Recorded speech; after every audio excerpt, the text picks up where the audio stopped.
শীতকালে সবজি সবই কম আছে।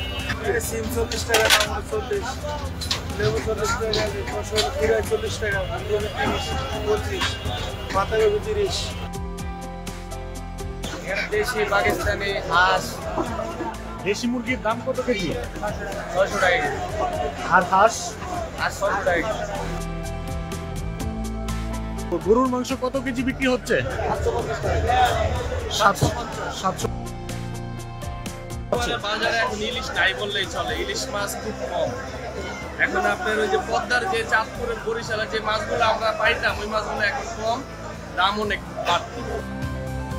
এটি একটা 6 কেজি দিব, দাম ধরছি 750, 650 নিতে হবে। মাছ মোটামুটি আছে আগের মতো নয়। আগের মতোই আছে? আগের মতো। বরং তো 10-5 টাকা বাড়ছে, কমছে না। বড় কাতলা আছে 500 টাকা কেজি। পাঙ্গাস 180 টাকা। পাঙ্গাস 180, তেলাপিয়া 220।